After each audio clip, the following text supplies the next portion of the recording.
ये सब देखने के बाद रवि ने फैसला किया, मैं जान के रहूंगा उस लड़की का राज।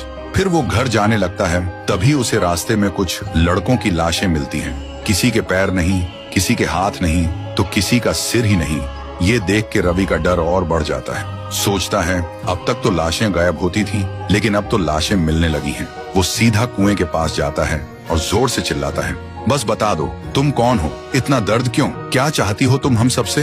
तभी कुएं के अंदर से वो लड़की निकलती है, आंखों में आग लेकर बोलती है, तू यहाँ क्यों आया है, क्यों जानना चाहता है सब कुछ, ये मेरी लड़ाई है, तू बीच में मत आ। और वो लड़की वापस कुएं में चली जाती है। रवि सोचता है इसके साथ जरूर कुछ बहुत बुरा हुआ है। अगली सुबह रवि गांव वालों को इकट्ठा करता है और बोलते हैं, अगर किसी को कुछ पता है तो अब बता दो, वरना इस बार कुछ ज्यादा ही भयानक हो सकता है। गांव वाले रोते हुए कहते हैं, उसके बारे में हमें कुछ नहीं पता। फिर रात होती है और इस बार वो लड़की सीधा लोगों के घर में घुस जाती है, लड़कों को मारने के लिए। हर तरफ सिर्फ चीखें थीं, लोग डर के मारे इधर उधर भाग रहे थे। तभी रवि उस लड़की के सामने आ जाता है और लड़की उसे जोर का एक थप्पड़ मार देती है। रवि बेहोश हो जाता है। जब रवि को होश आता है तो देखता है कि वो एक पुराने घर में है, जहाँ कुछ लड़के किसी राज की बात कर रहे होते हैं। और फिर जो रवि सुनता है उसका दिमाग हिल जाता है।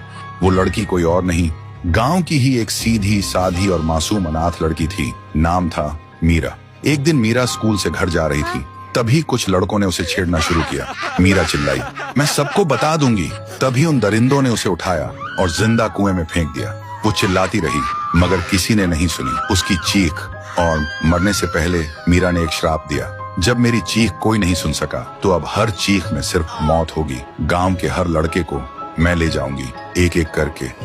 इस सब सुनते ही रवि घबरा जाता है। अब वो सब कुछ समझ जाता है, ये बदला है, एक आत्मा का बदला। अगली सुबह रवि पूरे गांव को सच बताता है। सुन के गांव वाले गुस्से से भड़क उठते हैं और कहते हैं, उन दरिंदों को वही मिलना चाहिए जो मीरा के साथ हुआ। फिर गांव वाले उन दरिंदों को पुलिस के हवाले कर देते हैं और रात को पूरा गांव कुएं के पास इकट्ठा होता है। सब रो रो के कहते हैं, मीरा तुम्हारे गुनहगारों को अब सजा मिल चुकी है, अब हमें छोड़ दो। जो तुम्हारे साथ हुआ उसका हमें अफसोस है। तभी कुएं के अंदर से एक रोशनी चमकती है और एक ही पल में वो रोशनी आसमान की तरफ उड़ जाती है। तब से गांव के लोग सुकून से जी रहे थे। रात में बिना डरे आसमान में तारे देख पाते थे और हर साल गांव का हर इंसान मीरा के नाम का दिया जलाते थे उस कुएं के पास। तो दोस्तों, अगर तुम एक अच्छे इंसान हो और तुमने मीरा के दर्द को दिल से महसूस किया है तो इस वीडियो को लाइक करो और कमेंट में एक दिया जरूर छोड़ना।